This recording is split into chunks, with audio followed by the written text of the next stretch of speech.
You are watching On Demand. Please do not try to vote or enter any competition or other interactivity in this programme, as it may not count and you may still be charged.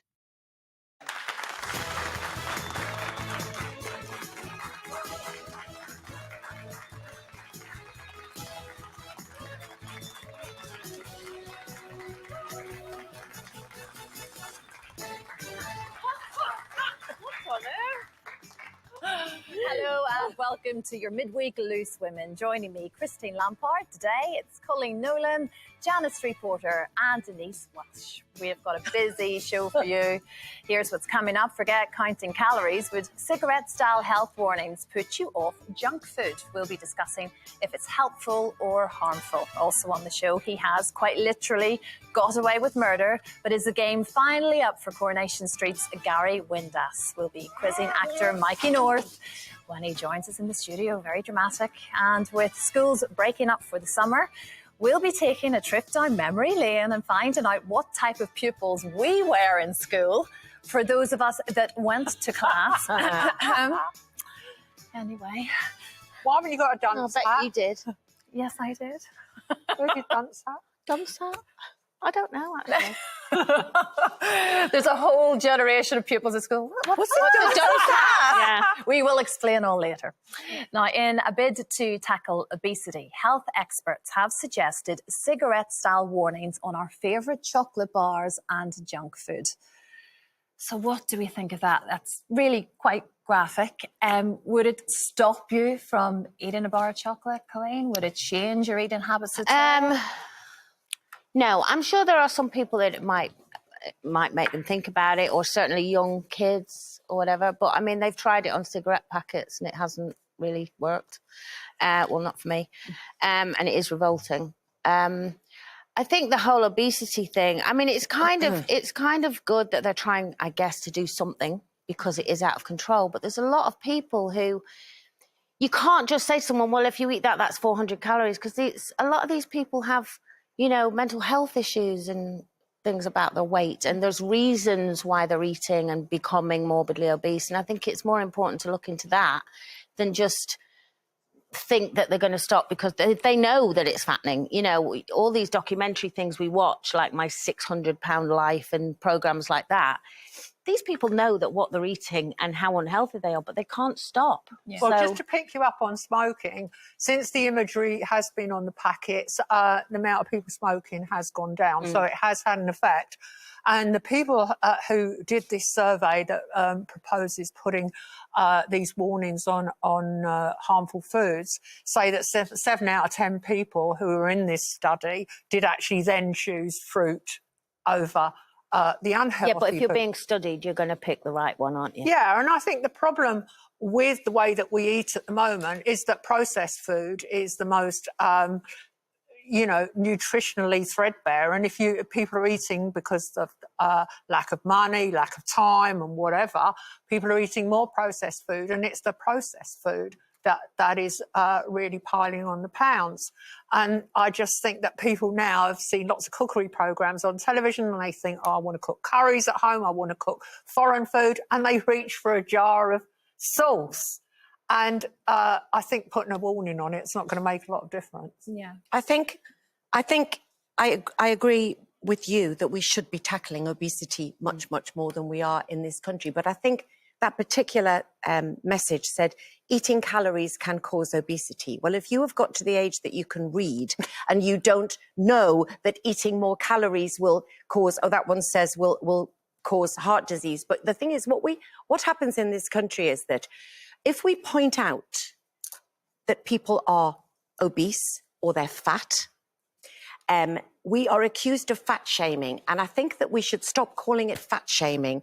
And I think that doctors should be allowed to point out that being fat, being morbidly obese, is very, very, very unhealthy. And yet we celebrate that. And I'm not saying that we shouldn't have plus size, you know, I'm talking about as healthy size 14 and stuff, but I'm talking about really, really overweight people. We've just had 2 years where COVID was very, very cruel to old people, vulnerable people, And one of the things that, apart from Boris doing one jog round the block, we suddenly stopped talking about obesity. And if you talk to anybody in the hospitals, the people that were mostly affected by COVID were the obese. And yet we're told we can't point it out, we can't talk about it. Like Colleen said, I've spent many years working for a company that works in weight loss. They have, through changing the crooked thinking and the sort of giving you cognitive behavioral therapy tools to address why you're eating that way, we can reduce and eliminate type 2 diabetes. And I include myself in that because as an alcoholic, I was very aware that when I gave up alcohol eventually, I had a tendency to emotional eating. And that is still there. So it's not fair for just to say, no, you've got to lose weight, eat less, move more. That's not fair to those people who are emotionally struggling. We don't we're a invest fast in food that. nation. We're an instant nation, aren't we, as well? People just are, you know, they get in, they're tired, they maybe feed their kids, but then it's 8 o'clock. Yeah, but also they get and then it's easy. You've got all these delivery. You can have coffee delivered now, I let alone know, food. but what bothers me is we send out so many confusing messages. I mean, if Cancer Research UK says that by 2040, 3/4 of the population are going to be overweight and half of that 3/4 are going to be morbidly obese, i.e. they're actually shortening their lives, we are actually reversing our health outcomes. What was that photo you saw when everybody... Well, we showed it on the show last week. We showed a picture of the last heat wave and everybody was at London Serpentine in 2003. And as you looked across that picture, there was nobody particularly overweight in that picture. But if you had not done that long ago. Yes, No. but if you'd done a picture yesterday of the beaches at Brighton and wherever, the story would have been very different. But a lot of young women now think that being larger is acceptable and they are glorifying something which could be shortening their lives. But by putting a sort of really quite graphic image on the side of a chocolate bar, I'm thinking of my little girl. We go grocery shopping together and she's forever pointing things out. Probably she would ask me, what's that picture? I'd have to do a bit of an explanation. Maybe that's a good conversation starter. I'm not entirely sure. But I think by kind of just being human, we all then become numb and a bit immune to the same image. So does that image change every 6 weeks and we need to see a new one because we've got used to that one and it hasn't shocked us anymore? It's a weird cycle. We've normalised obesity. Yeah, we have. We've made it a fashionable option for some people.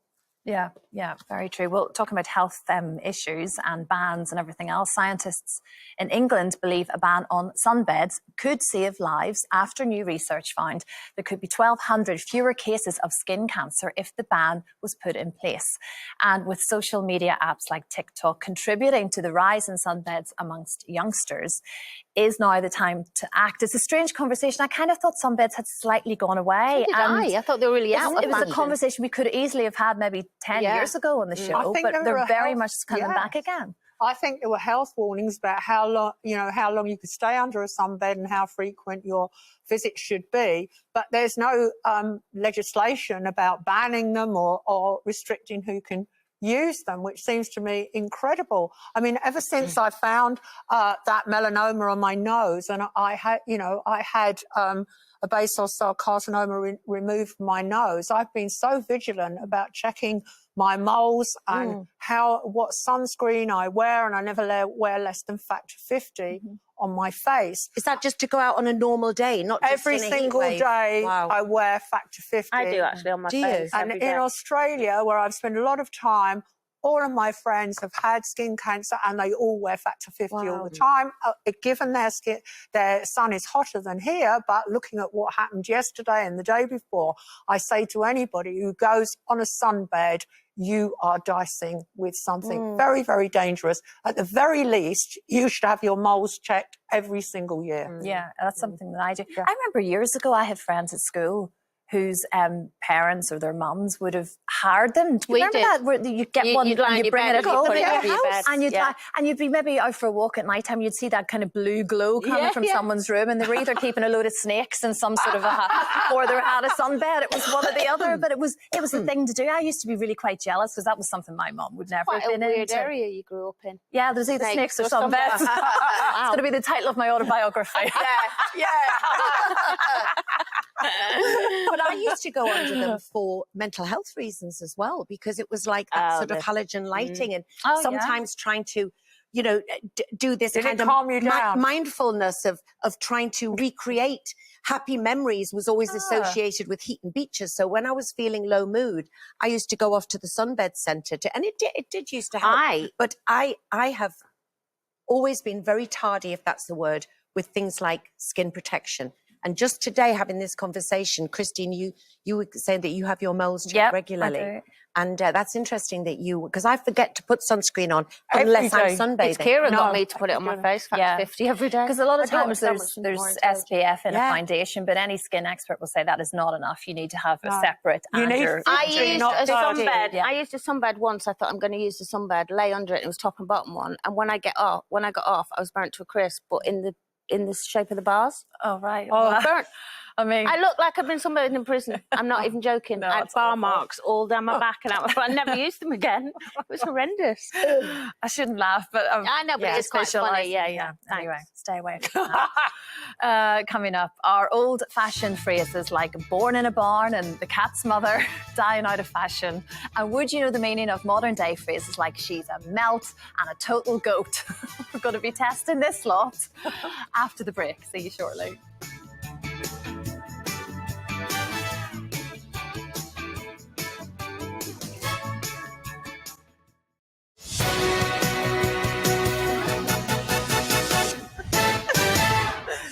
Hello there, welcome back. As things heat up on the cobbles, we're joined by Coronation Street's bad boy, Gary Windass. That's actor Mikey North. Competition time first, though, and we have a sizzling hot prize up for grabs. How do you fancy winning £90,000 this summer? Kate Lawler is live for us with all the details. Hello, Kate, where are you? Oh, yeah, that looks glorious. Oh. Good morning. In fact, it's afternoon. Sorry, I've been up for so long. It's the afternoon, and before you say anything, ladies, I know I was supposed to wear a loose woman bikini. I was so up for it. I really was. But it didn't arrive in time, so you can't do me for it. However, it is a boiling hot day today, so I am keeping cool with this snazzy loose women water bottle. Stay hydrated whenever you can.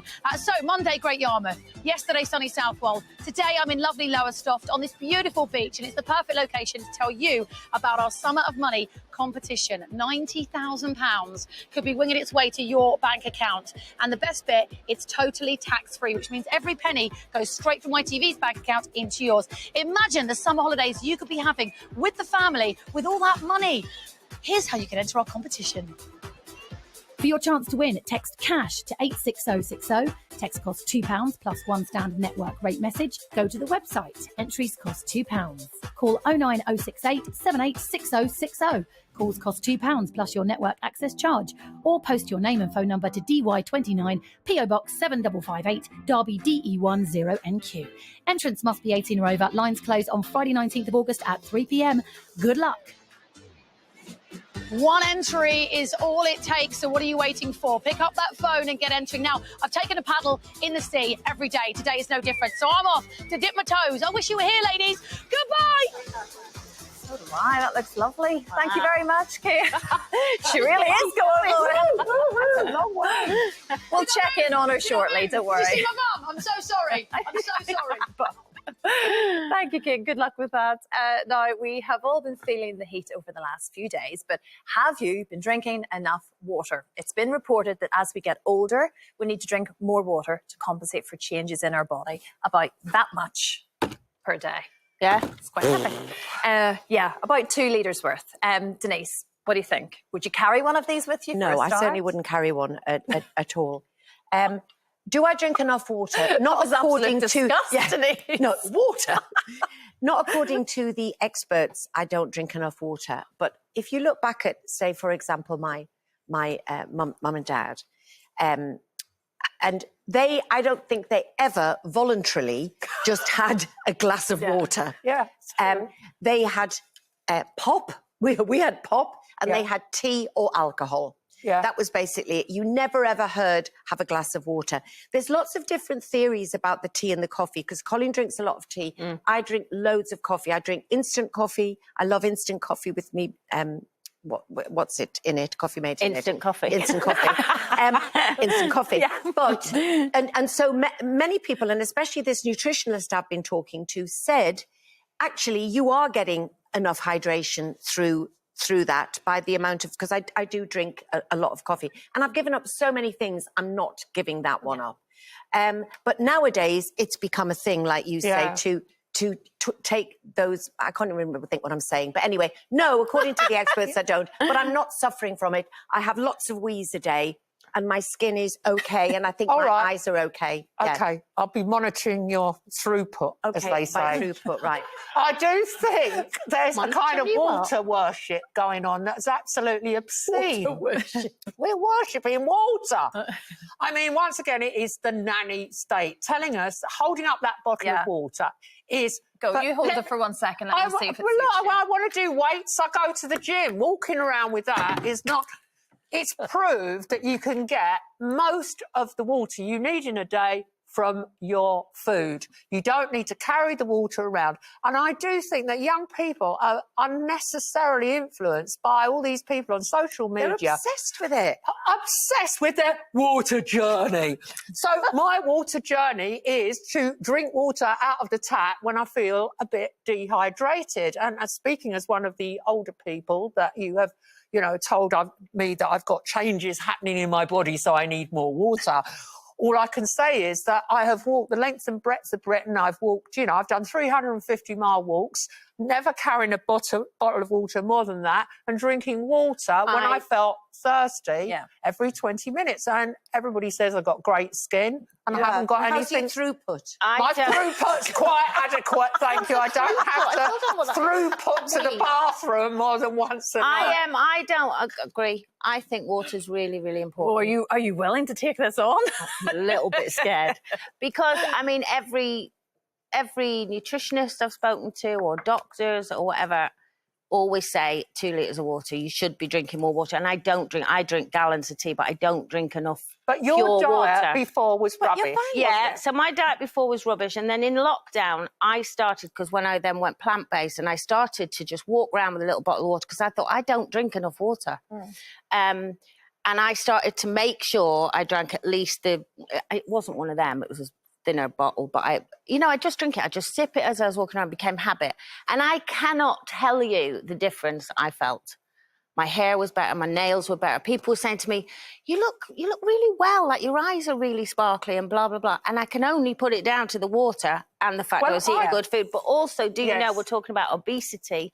Do you know that half the time we go, do you know what, I'm starving? Oh, no, we're not, we're dehydrated. Before food will often fill you up. Yeah, but I get even that. during the day when you go, oh, I'm starving, actually you're dehydrated. Okay, especially in this weather. drink, when I get up in the morning, a glass of hot water with a slice of lemon in it. And that's the start to my day. That's the start of My my daughter and her journey. boyfriend carry them around all day. And My water journey doesn't have as many bus stops. actually, there you go. Your water journey is quite healthy. That's a good way to start the day, Janet, to be fair. So, yes. And then I drink another glass at the end because it's trying to equal out the alcohol. So what I've surmised from that is she actually does drink water. After all, yeah, so- but I'm not carrying around a but she's- bottle or giving advice. Even a loose woman bottle.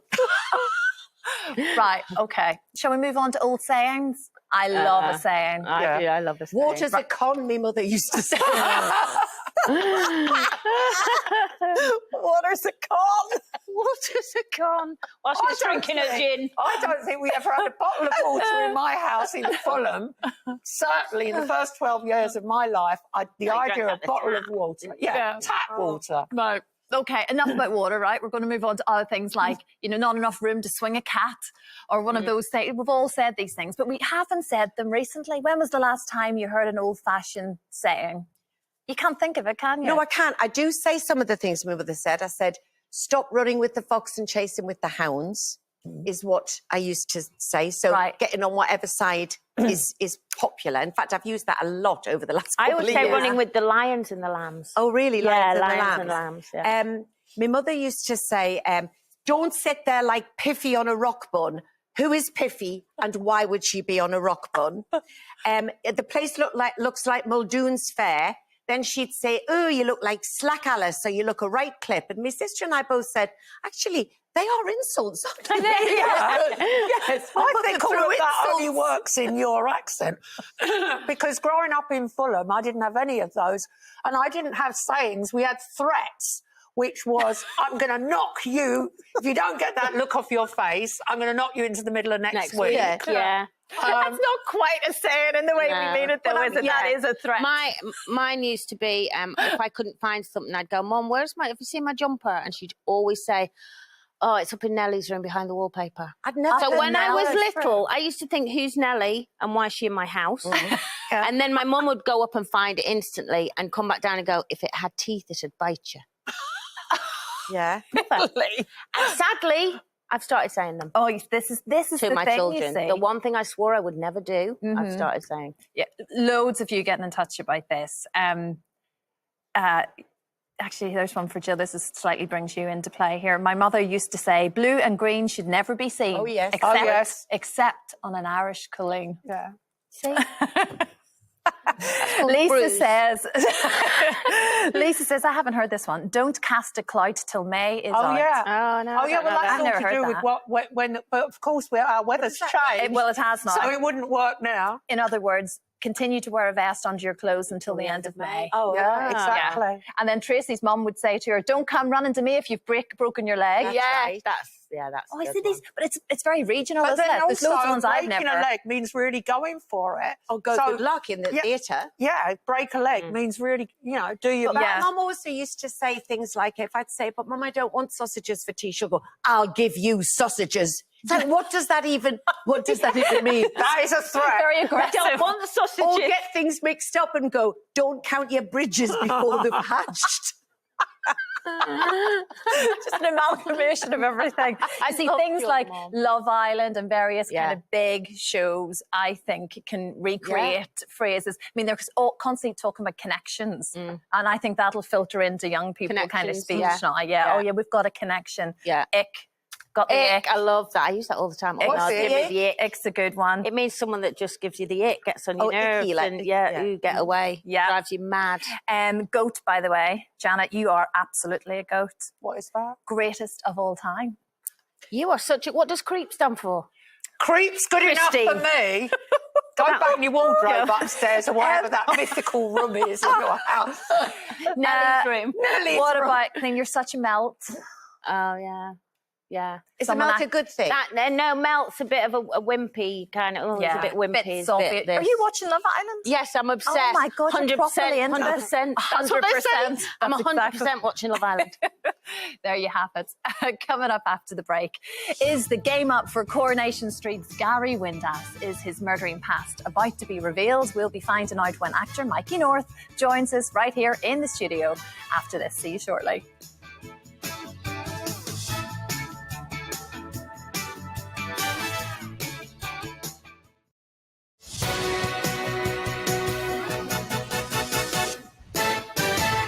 Welcome back to your Wednesday Loose Women alongside me, Christine Lampard. It's Colleen Nolan, Janice Porter and Denise Welsh. Still to come.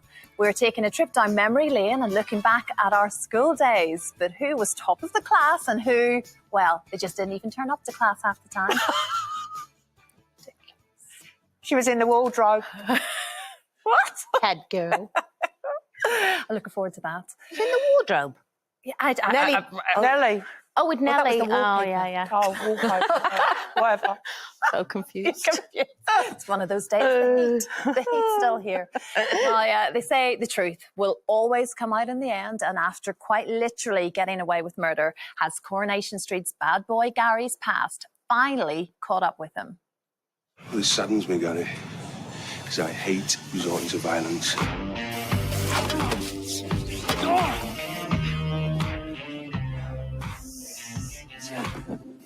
You want the truth? I killed him. £17,000. Yeah, well, it's probably covered in blood and coke. Gives you options, eh? There's no good that can come of you confessing. Just keeping calm and holding your nerve is what's going to be best for everyone. Listen, pal, this is what's happening. Where's Kelly? She's fine. And if you want it to stay that way, just shut your mouth and listen. Hello? No. Please welcome Mikey North.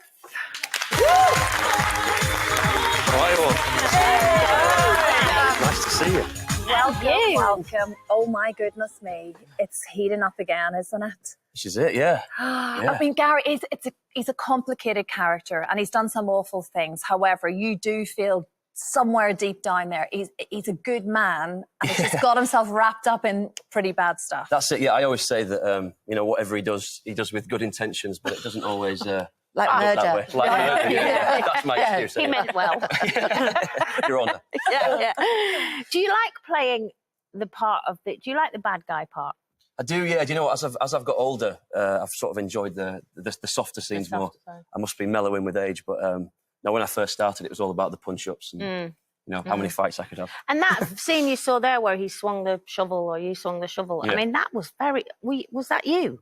That was me, yeah. Because it looks so close. Yeah, that's about 3 or 4 years ago, that I think, and it's quite shocking how much I've aged since. That must be the kids. But, I was thinking how young you look when you thank came out. thank Yeah. I'll pay you later. Well, yeah, because that Corrie down lighting was never the most That was it. flattering of I all. know, I'm looking at that and I'm thinking, is that supposed to look like, rundown houses have really bad lighting? Because here you are in the flesh and you're so much more glamorous than in the Stop clip. it. Stop No, it. I mean it. No, Call thank you. me. That's very kind.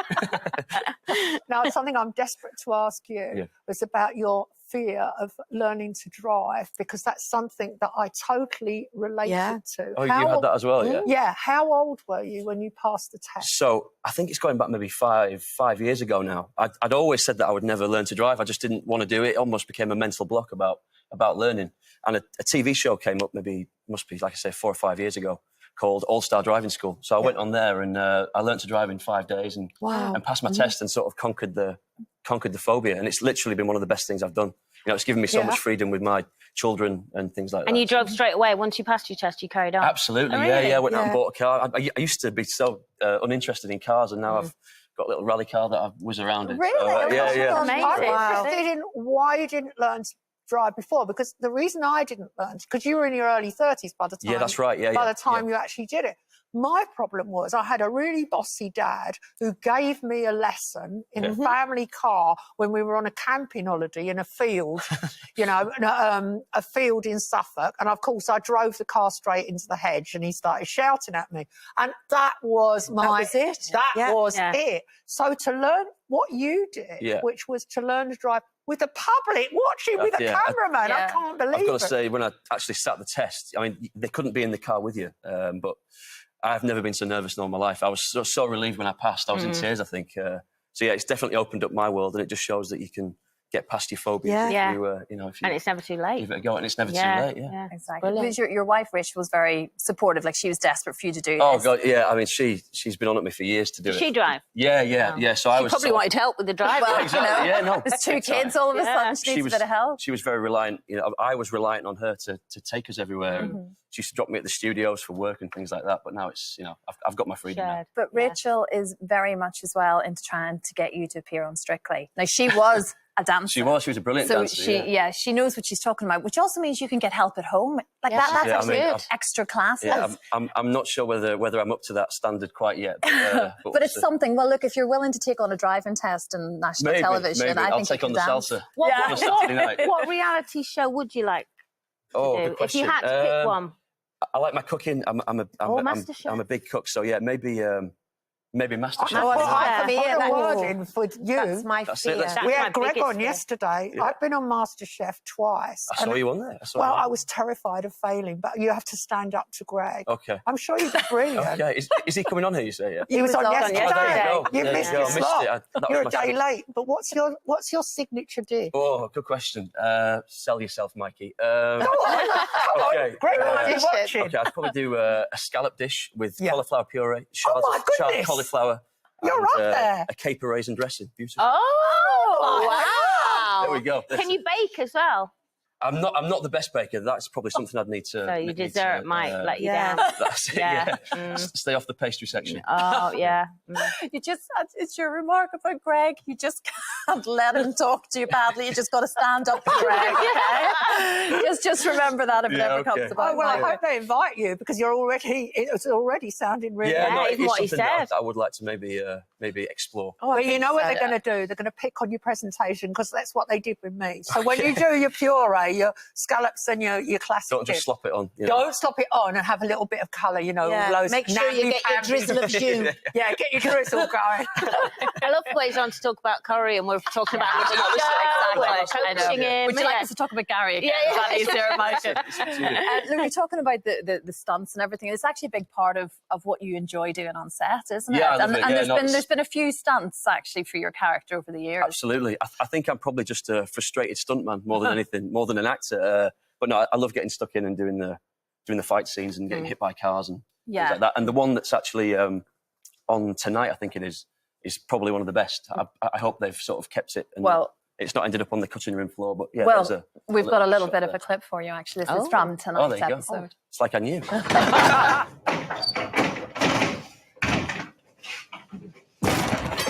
Gary? Has he hurt you? No. Has he done anything to you? No. All right, what are you telling me? I don't know. Hold still. Wait, how did you find me? Because I put a tracker in the bag I gave him. Guess where I got that idea from? Where is he now? Who? Me. Gary, stop! Oh, we obviously can't show everything. You can see he means well. Very good. Do you feel the pressure of this storyline at all, Mike? It's a big storyline. It's very complicated. It's intricate. There's lots of characters involved, and where we're standing right now. Yeah, this and kidnap it's scene. probably been a 3 or 4 year storyline now. So it's all coming to a head. I've really enjoyed it. Look, I'm very lucky to work with Samia that plays Maria as my wife. She's amazing. Millie that plays Kelly. Sorry, she's a fantastic young actress and is definitely going places. So I'm just lucky to get to work with. Can you believe you've been there? How long is it now? 15 years coming. It's unbelievable. Yeah. You've kind of grown up there, haven't you? Absolutely, Really? yeah. I was 21 when I started, and just like Gary's probably slowly starting to grow up. I guess I've probably grown up on there as well. Yeah, but it's just because it is Coronation Street as well. I remember taking my mom up to the set, and it was one of Mum and Dad, and it was one of the best days ever because it's just part of our TV DNA, isn't it? And I think no matter what's going on in the world, we need a bit of escapism with soaps, and they've provided that the whole way through our darkest times in the past few years. They've got such an important role now more than ever, I think. Absolutely, and it's not lost on me, how lucky that I am to be there, and it's an institution still, even after all these years, and I'm very fortunate to have spent 15 years there. Yeah, of course it is. Well, many more, I'm sure, still to come. Mike, thank you so much. Lovely to see you. Thanks for Looking forward to tonight. We will see the outcome, I'm sure, over the next few nights. I'll be there. You'll be scrapping. Still to come. We all had it, but is homework beneficial or should it be banned? What do you think, Mikey? Ban it. Ban it. There you go. We're discussing that right after this. See you shortly.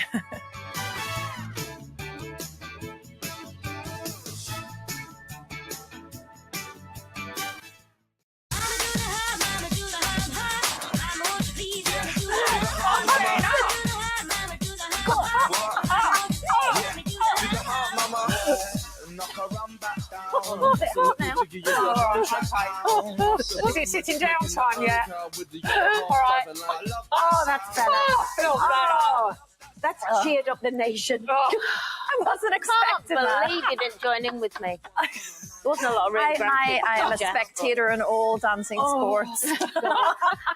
Right, that's an exercise. Welcome back. Exactly. Do you want some water? I don't want Colleen's water. I don't want to ruin her journey by taking one of the bus stops off it. Okay, in just a moment, we're going to be taking a trip down memory lane and discussing our old school report cards. Yes. Oh, goodness. But which one of us was told they could do better? Competition time first, though. A massive £90,000 is up for grabs. Kate is back with all the details. Oh, look at that. Wow. What's that? Is that a pina colada? Has it got a health warning?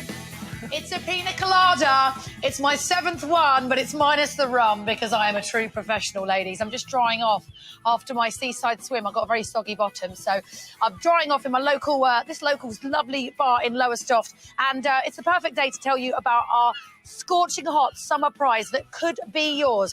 How do you fancy winning £90,000 in tax-free cash? Just imagine all those zeros hitting your bank account and all the adventures you could be having with your family this summer.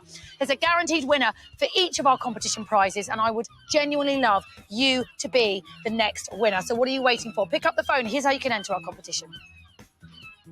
For your chance to win, text CASH to 86060. Text costs £2 plus one standard network rate message. Go to the website. Entries cost £2. Call 09068 786060. Calls cost £2 plus your network access charge. Or post your name and phone number to DY29 PO Box 7558 Derby DE10NQ. Entrance must be 18 or over. Lines close on Friday 19th of August at 3 p.m. Good luck.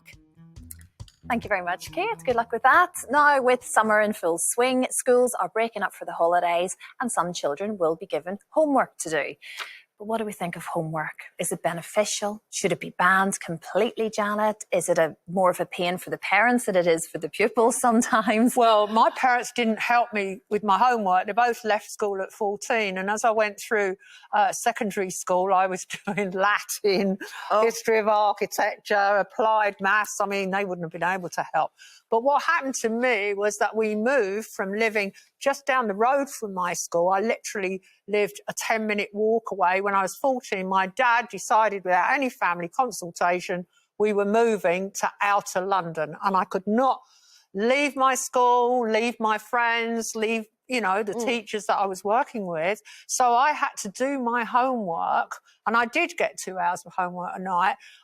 Ended up doing a lot of it on the underground, which wasn't great, balancing my exercise books on the Central line, going into Notting Hill Gate every day and then changing to another train. And I thought it was ridiculous. All right, I had a long journey, but it definitely made it much more difficult. Having said that, I see the value of homework, but I think that there might be a way around this because private schools have much longer school days than state schools. And I think if homework could be done at school, because to me, they let kids out of school too early in the afternoons. Often their parents are working, they just hang around. What is there for them to do? And they also live in noisy environments. The telly will be on. It's hard to concentrate. It was hard enough for me to concentrate at home with my sister in the next room. I think it'd be good if there were homework classes at school. Nothing too rigid or dictatorial, but if the school day could be extended and there could be study areas and more after-school clubs. And I know that everybody watching is going to say, where's the money going to come from? I think the government must put money in this direction. It must fund it because we're seeing now children's results really affected by COVID, really badly affected literacy levels and mathematics levels coming down. And it's just not good enough. And to give our kids the best start in life, we've got to invest more in education. I mean, we bang on and on and on about the NHS, but in my book, education is key. Mm-hmm. The homework club thing after school, I think maybe doesn't necessarily have to be compulsory because I think if I said to my stepdaughters, you have to stay on for another art school. But it needs to be but it's there fun. if it's possible. If someone is going home to a noisy space, it's there. Well, it needs to be inclusive and fun. You think banned entirely, homework? Really? Yeah, I did as a kid and I definitely did as a parent. I think there are a lot of time at school. It was so stressful as a parent and I hated seeing my kids being so stressed with it. And I mean, really stressed.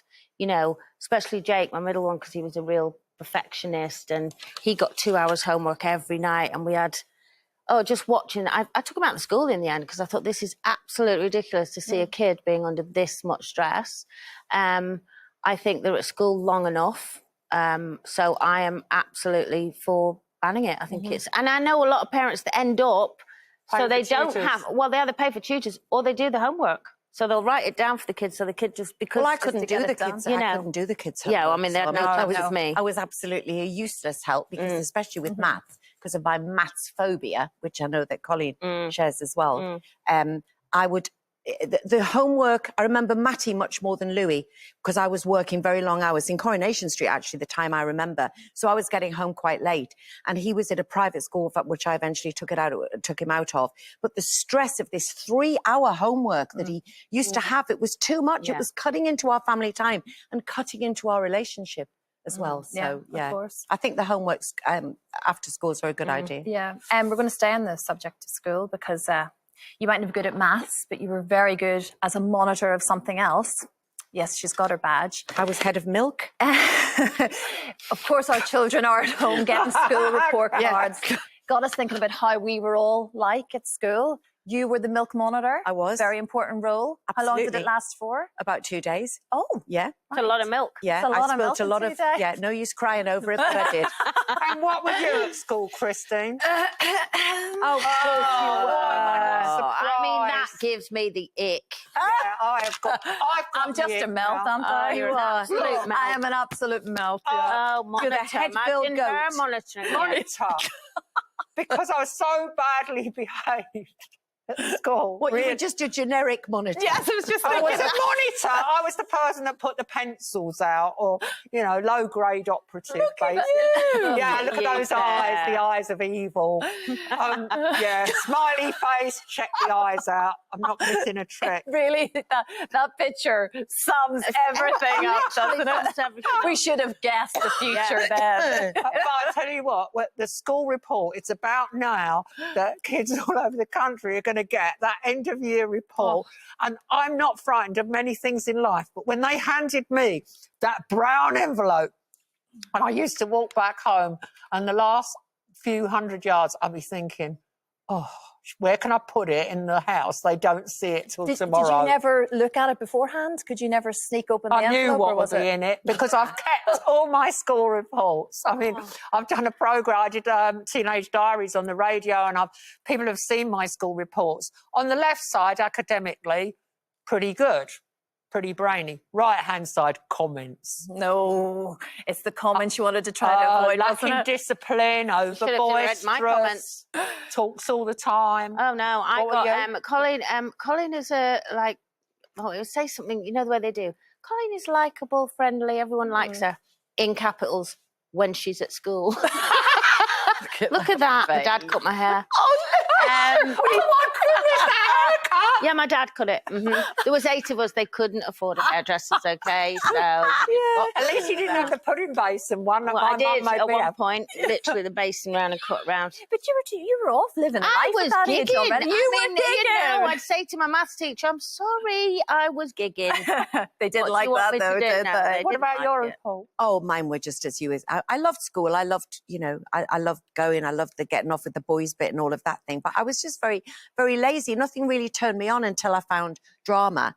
So my reports were, I was always quite polite. I wasn't rebellious. I wasn't horrible, but I was just bone idle, and it was just, she should try much, much harder. Stop talking so much. Yeah. And Yeah. it was always about talking. I used to get seperated We're gonna from be a best silenced friend all now the time. because We're going to be. You all need Yeah. to stop talking now. Thank you very much, ladies. It's done.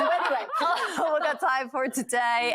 We are joined by Nanny Linden's best mate, Leslie Joseph.